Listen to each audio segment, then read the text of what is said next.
শিশির চলো, I am ready.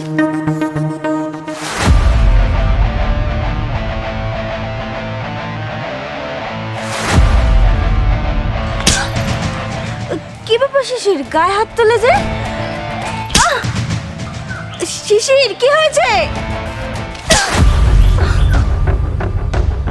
শিশির কথা বলছো না কেন? শিশির! একদম চিল্লাবে না। এসব কি পরে আসছো তুমি? কেন মডার্ন পরেছি? তোমার পছন্দ হয়নি বুঝি, তাই না? আরো মডার্ন পরা লাগবে নাকি? এটাকে মডার্ন বলে? এটাকে বলে মডার্নের নামে নোংরাম করা। সত্য সব। তোমাকে যদি আমি বাইরে নিয়ে যাই, সব খারাপ ছেলেরা তোমার দিকে খারাপ নজরে তাকাবে। এই তোমাদের মতো মেয়েদের জন্য না আজকে শত শত মেয়ে ধর্ষিত হচ্ছে। কি বলছো এসব শিশির তুমি? হ্যাঁ, তুমি কি পাগল হয়ে গিয়েছো নাকি? সেই ছোট্টবেলা থেকে আমি মডার্ন পরে বড় হয়েছি, এখন তোমার কাছ থেকে কি নতুন করে শিখতে হবে যে মডার্ন পরবো কি না পরবো?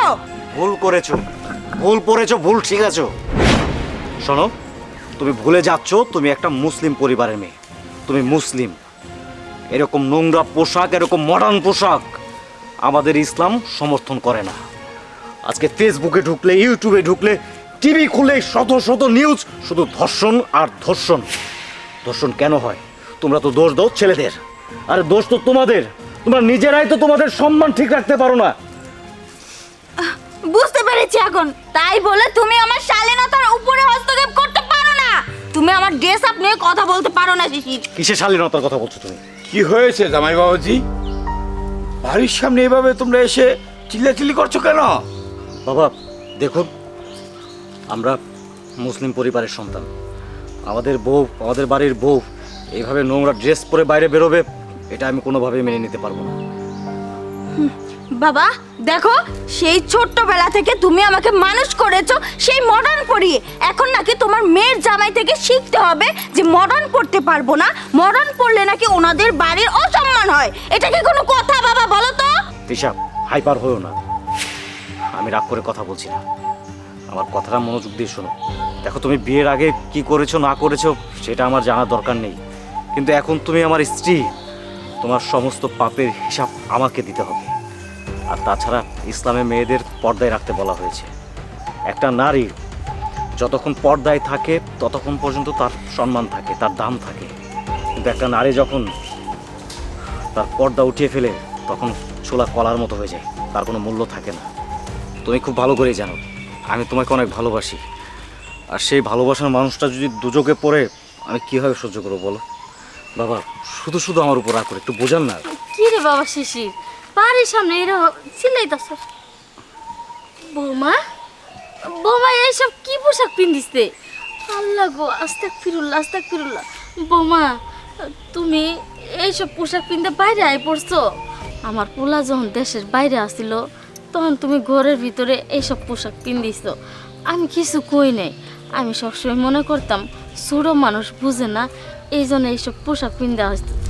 আর এখন এখন তো তুমি এইসব পোশাক পিনতে বাড়ির বাইরে আই পড়ছো। বৌমা জানো, সমাজের মানুষ এইসব পোশাক পিন দিলে ভালোর চোখে দেখবো না, সবসময় নানান কথা শোনাইব। দেখো না, আমার মায়াটারে বিয়ে দিনি, তাও কি সুন্দর কাপড় চোপড় পিন্ধায় রাখছি। আর তুমি এরকম শার্ট প্যান্ট পিনতে বাইরে বাড়িয়েছো। শার্ট প্যান্ট তো ছেলে মানুষে পিনদে, মেয়ে মানুষের মানায় না। বা তুমি এইসব পোশাক আর পিনদো না। শুনতে শা, জামাই বাবা তো ঠিকই বলেছে। আরে তুই তো একটা শিক্ষিত মেয়ে, তুই তো সব কিছু বুঝিস, তোকে আমি আর কি বোঝাবো বল? শোন, বাবা মায়ের কাছে কোনো সন্তান যদি জিদ করে সেটা বাবা মা মেনে নেয়, স্বামী কখনোই মেনে নিবি না। কারণ তুই একদম অন্যের বউ হয়েছিস, অন্যের ঘরের পুত্রবধূ হয়েছিস। তোর শাশুড়ি যেটা বলবে সেটাই তোর করতে হবে, তোর স্বামী যেটা বলবে সেটাই তোর করতে হবে। এটাই করার কর্তব্য, করার উচিত। সবচেয়ে বড় কথা হলো তুই একটা বাঙালি নারী, বাঙালি বধূ। বাঙালি বধূদের সবচেয়ে মানায় কি দিয়ে জানাস? শাড়ি দিয়ে। যখন 10 হাত শাড়ি পরবি তখন পর্দাশীলও হবে, সব কিছুই হবে। আর জামাই বাবা যে খারাপ কিছু বলে নাই, তোকে পর্দাশীল হতে বলেছে। ওর ফ্যামিলিটা পর্দাশীল, ও ইসলামিক লেবাস তো পছন্দ করে, ইসলামিক লেবাস তুই পরবি।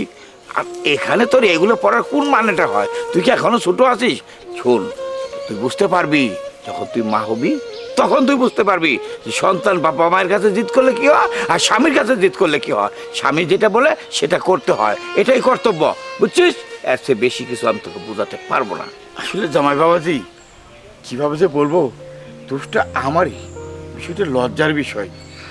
বাংলার প্রত্যেকটা ঘরে ঘরে থেকে যদি সন্তানদের বাবা মায়ে এইভাবে মানুষ করে তুলতো যে ওদেরকে পর্দাশীল রাখতে হবে, ইসলামিক লেবাস পরাইতে হবে, লম্বা লম্বা ড্রেস পরাইতে হবে। আসলে শিক্ষা তো বাবা মায়ের কাছ থেকে তৈরি হয়, স্বামীর ঘরে যায় তৈরি হয় না। স্বামীর ঘরে তো যায় তখন বড় হওয়ার পরে সে বুঝে সব কিছু। এখন আমার মেয়ে বুঝতেছে না, এটা দোষ আমার। তুই এগুলো আর করিস না। জামাই বাবাজি যা বলে তুই সেইভাবে চলই। বিয়ান সাহেব, আপনি একটু শিখান না। আসলে ভুল নয় আমি করেছি, আপনি তো ভুল করবেন না। হয়েছে বাবা, তোমার আর কিছু বলতে হবে না। সে কখন থেকে সবাই গেলে আমার বকাবকি করে, তখন যদি বুঝাইতো তাহলে কি আমি এখন এই মডার্ন ড্রেস পরতাম? আচ্ছা ঠিক আছে, এখন থেকে কেউ আর বকাবকি করবে না, আমি শিখাবো। চলো বাড়ি চলো শিশি, ঠিক আছে। চল বাড়ি চল। আজকে থেকে আমি পর্দা করব। হ্যাঁ আচ্ছা ঠিক আছে, চলুন বাবা। হ্যাঁ চল।